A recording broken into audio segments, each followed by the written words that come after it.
Hello and welcome to Akku's Corner. Hello YouTube, it's been a while. Thanks to the people in the comment section who have been asking how I am or how my mother is feeling, because some of you have asked already in the comment section and I replied. The reason why I took this 2 or 3 weeks break was because my mom had heart surgery a few weeks ago, and in the aftermath I had to take care of her, was visiting the hospital a lot, taking care of stuff at home, and in addition to that going to my day job. And after all of that I just did not have the time to watch cycling and then after it do videos about it. So yeah, but my mom is fine now, thanks to the people who are asking. She was treated really well at that hospital. Gladly we live nearby one of the best facilities when it comes to heart surgeries in all of Europe. And my mother also works at a different hospital, and her boss reached out to that hospital and said, hey, take good care of that woman, we need her here. So that made me really proud of my mom, that her boss had had such influence that she could get the best treatment possible in all of Europe at one of the best clinics from the best doctors they have when it comes to heart surgeries. She was treated exceptionally well. The operation went really good. She has even started her rehabilitation already at another clinic, at another hospital. And yeah, she will come home in like 2 or 3 weeks, probably. Not sure about the exact date, but yeah, soon. She's doing quite fine, thanks for asking. But yeah, that was the reason I took this break and why I could not do any videos, or I could, but just other things had more importance to me. Like I said, I was visiting the hospital almost on a daily basis, even though they took good care of her. I just wanted to be there, check on things, how was she feeling, seeing how she got better every day and stuff like that. So yeah, I'm back now, but like you've seen in the title of the video, I want to do things a little bit different from now on, because in the past I only did reactional videos right after the stages, after the races. I talked about what I saw. It were mostly recap videos of the races. From my perspective, I did my notes from what I saw during the races, and I could also talk about that today. Like yesterday's stage at the Giro d'Italia was quite entertaining, to be honest. Yes, in the overall general classification there were no major changes when it came to the victory. Carapaz is still looking like he will win his first Giro d'Italia.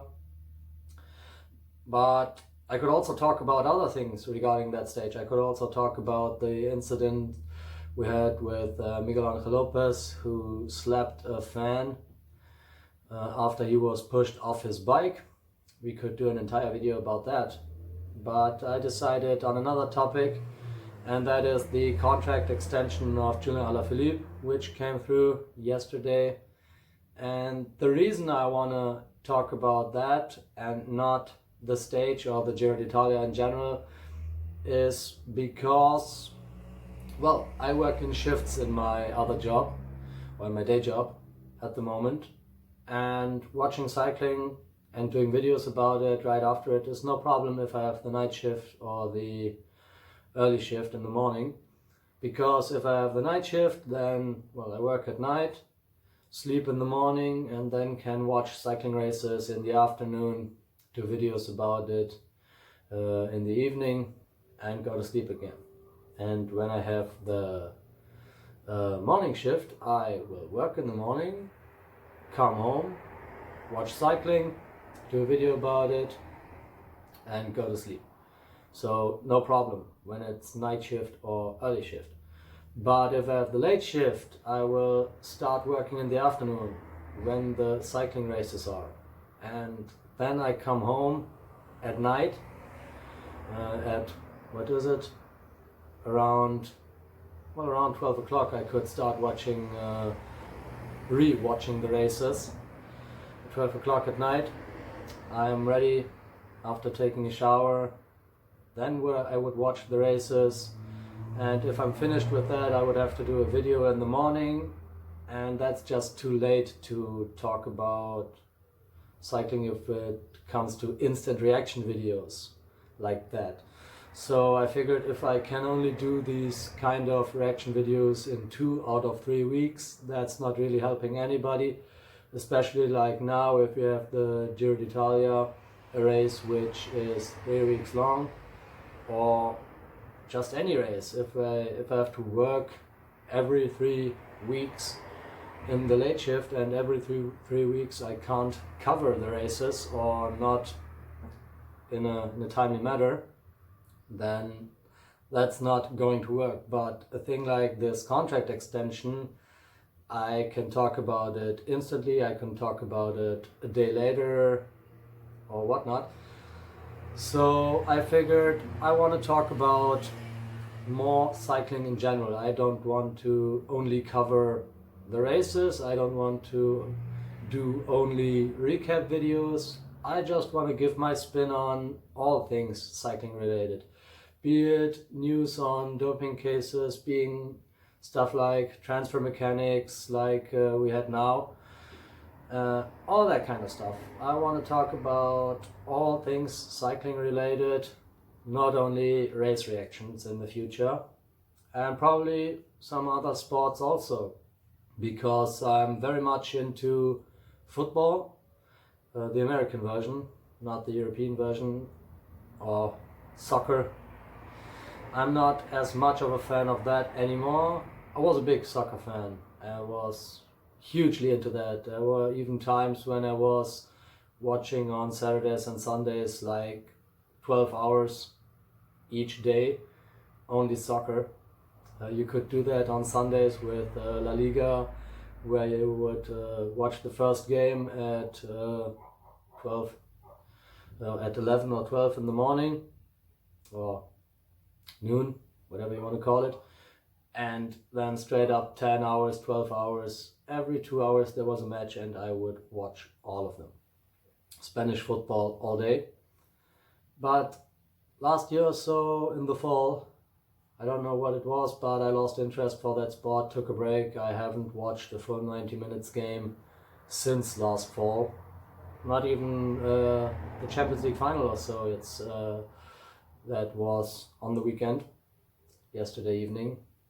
I know who won, but I just didn't have the motivation to watch the actual event. I still read some news about it, but yeah. Long story short, right now I have no interest in soccer or the European version of football, but there are some other sports that interest me, and I will probably talk about that in the future also on this channel, so this won't be only a cycling related channel anymore like it is right now. Yeah, we'll see about that, but I hope you continue this journey with me where I explore what this channel might be in the future. I'm still not quite sure where we are really going. I'm still starting this thing, it's still early, and yeah, we'll have to see how that will turn out. But yeah, the contract extension of Julian Alaphilippe. This is maybe not the first, but a very important domino of of a long line of dominoes that could fall, or in this case stay. Because what are the implications of Julian Alaphilippe extending his contract with Deceuninck Quickstep? First of all, he had a lot of offers, especially from French teams, because he was the French guy on the open market. Every French team wanted to have him, or any team in general for that matter. But yeah, they wanted him to ride for a home team, and he decided, no, I'm gonna stay where I know what I have. I've been riding for this team for 5-6 years. This is my second home, he called it, even though they offered a lot of money. We know that Total, or former Direct Energy, they offered him a ridiculous amount of money to ride for their team next year, and he declined that, and I'm sure Deceuninck Quickstep paid him less. Yes, he won't starve at that team either, but they will have paid him less. So he opted to stay with the environment where he knows he is appreciated, where he knows he has the setup, that he is the protected rider, that any race he chooses, he has his guys around him, he has his staff. And yeah, some people will argue that it's because of the team doctors, Iber Taus and Ivan Moll, two known doping doctors. They are also with the Deceuninck Quickstep at the moment. Yeah, some people will argue that he will be staying because of these two guys. I don't know about that one, but yeah, could also be the case. Who knows? Not entirely sure about that one. But yeah, so he declined money. So what does that tell us? Alaphilippe puts more value on winning races in the long term than getting money for now. Because in a new team, if the setup isn't right for you, it could also be the case that the results are not there, and then you will have the problem that your next contract is not the same amount. Now he has a little bit less money probably, but he can stay at a team where he knows what he is getting. And well, the church is ending right now, and I'm living next to church, so you probably can hear the bells in the background. But yeah, I'm gonna continue talking either way. So yeah, he declined money. He will not ride for a French team, and this is also a very big point that is gone from the total amount of salary that Deceuninck can spend for their 2020 roster. Because so far they only have signed for next year Bob Jungels, Kasper Asgreen, and the two sprinters Alvaro Hodge and Fabio Jakobsen, and now Alaphilippe. So that makes only 5 guys, I think, for 2020, if I remember that correctly on top of my head. But yeah, so they still have to renew a lot of contracts, and a lot of money is now gone into the pockets of Alaphilippe. He will be their best paid rider, that's for sure. He is the face of the franchise, because they did not have that since probably Tom Bonen. After he retired, they decided to split the leadership. They had Terpstra, Stieber, Gilbert, Alaphilippe, Dan Martin, Rigoberto Urán, Fernando Gaviria, Kwiatkowski over the years, Cavendish, Kittel, a lot of good riders, and nobody was really the face of the franchise. There was no one rider and everyone rides for him. But now Alaphilippe is getting a contract that could make this into such a team, because he has now won a monument. Before 2018 he was a rider, okay, he gets a lot of second places, third places, a lot of the time he was a bridesmaid. But in 2018 he started winning. He won 12 races in 2018.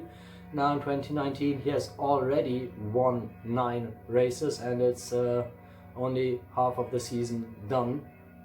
So yeah, he's starting to win a lot of races, has now won his first monument, and I'm sure he will be paid like one of the star riders, which in the past he was probably only paid like a decent rider. Now he's paid like the superstar that he has become over the last 1.5 years or so.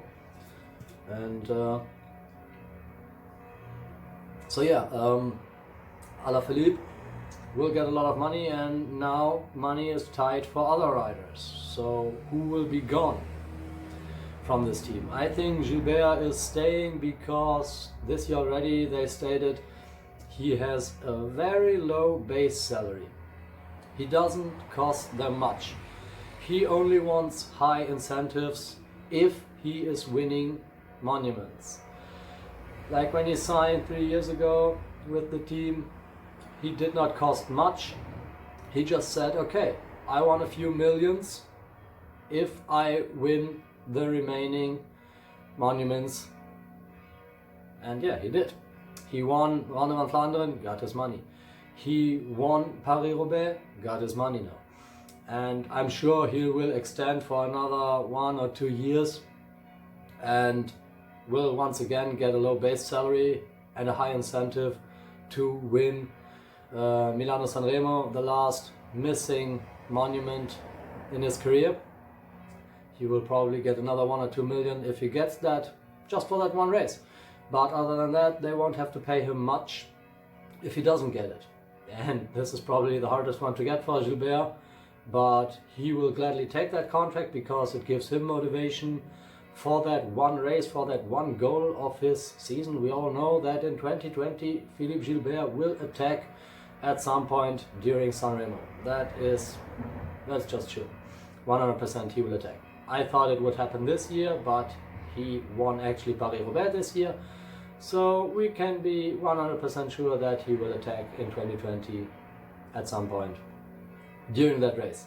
Don't know where, don't know when, but we all know it's gonna happen. So they were probably going to keep it. But the other question marks are Elia Viviani. Elia Viviani, that's a different case because he had a very good 2018 season. He was the best sprinter in that year. Now this season he started quite good, but then this Giro d'Italia happened and he did not win a single stage, which meant that Quickstep did not win a single stage as a whole team in a Grand Tour for the first time since I don't know when. That hasn't happened in a very long time.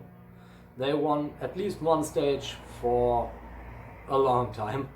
And Viviani got, I think, 2 second places, 1 third place at this Giro. But yeah, he won one stage but was relegated because he was pushing. So yeah, he did not win a stage for them this year. And he would demand a lot of money next year. They got him for cheap after he left Sky, now Ineos. Like they did with Cavendish, like they did with Kittel. They all always get their top sprinters for cheap. I don't know who they will get next year, but probably not Viviani because of his wins in 2018. He will demand a lot of money and they don't have that, especially after the Alaphilippe signing and maybe some other guys. But yeah, Viviani, another case where I don't think he will renew his contract with his current team, the Deceuninck Quickstep, is they never extend contracts with their top sprinters. The only exception in the past was Fernando Gaviria, and even he left after 1 year of a 2-year extension. Let's take a look at the sprinters they had since Bacala in 2011 took over. They had Mark Cavendish, left after his first contract, that was a 3-year contract. Then they had Kittel, left after a 2-year contract. They had Gaviria, left after 3 years. Now they have Viviani, will probably leave after 2 years. So they were already extended, like I said a minute or two ago, with Hodge and Jakobsen. Those two are already under contract for next year, and then they'll get some older sprinter for cheap or a young new pro, a new talent to nurture. But in my opinion, I just don't see it how they will keep Viviani. I don't see it. And then probably the most important domino in all of this is Enric Mas, because if Enric Mas is staying, that will cost the team even more than Alaphilippe. And I'm not saying that Enric Mas is a better rider, and I'm not even saying that he will get a higher salary, but it will cost them more, because Alaphilippe, he doesn't really need a team. Alaphilippe You just need to bring him inside the last 30 kilometers of any race, be it Strade Bianche, be it Sanremo, be it the Ardennes Classics, whatever. He doesn't need a team, he can do it on his own. He's good at positioning, unlike Dan Martin. He knows what wheel to follow. He knows where to be in the peloton. Just bring him inside the last 50, 30 kilometers and he'll do a thing and he'll win races. But a Grand Tour rider with ambitions to win the overall, like Enric Mas, he was already second at last year's Vuelta, he will need a strong team. You will have to put guys around him. You will have to pay at least 3 climbers who can protect him in the mountains. You will have to pay a guy who will fetch water bottles to him. You will have to pay a guy or 2 who will shelter him from the wind on flat stages, in the crosswinds, who will bring him back when he has a mechanical. All that kind of stuff. You need a whole team for a Grand Tour rider. You don't need that for a classics guy. Cancellara did not need that. Sagan doesn't need that. Sagan only has Oz. Other than that, who does he have? So yeah, Alaphilippe does not need a lot of support riders. Enric Mas would need a lot of support riders. So if they decide to renew the contract of Enric Mas after July, when he has, or if he has a great Tour de France debut, that will be a very expensive contract, even though Alaphilippe probably will get more money on his own. But the supporting cast, that will be very expensive, and that would shape up a new Deceuninck Quickstep, because if they pay Enric Mas and his climbing support, they won't have like 10 riders who could win Paris-Roubaix. They won't have 5 guys who can win Liège-Bastogne-Liège. They have like 1 or 2 guys each. They will have maybe Stieber and maybe Lampard for the cobbles. They will have Gilbert. They will have Alaphilippe. But a lot of their strong support riders, they will be gone, because those contracts will have to go to mountain support riders. But will they do that? I don't know, because, well, like I said, I talked about Domino before, and Alaphilippe was only the first piece, and just because he did stay doesn't mean that all of the rest of the pieces will also stay. Because let's say we heard rumors that Carapaz is going to Ineos, so Movistar will need a replacement, and for years the newspapers have been talking about Enric Mas going home to Movistar. Well, if Enric Mas goes to Movistar and Carapaz goes to Ineos, you know, domino, one piece at a time. So Alaphilippe stayed, but just because he stayed, that will have implications on the rest of his current team, but also other teams. Because, like I said before, Direct Energy, or now Total Direct Energy, they wanted to put a lot of money into Alaphilippe. They did not get him, but they still have that money. Who will they give it to? What other star rider are they going to get? Where is Enric Mas going? Where is Carapaz going? So really interesting weeks coming up, where each of those riders will end up. And yeah, that was really fun to talk about. I had a lot of fun. And yeah, I will probably do videos like this more often in the future. Not only do race reports, but also talk about transfers, talk about so many cycling related stuff, all kinds of topics. Can't wait to get really started. I hope I'm back for good, that I have the time now again to do more videos. But yeah, I think that's it for me for today. I hope you liked this video. I hope you like this kind of content. If you did, please subscribe, like the video and tell me about it in the comments, what you think I should do in the future in the upcoming videos. Until then, I'm out.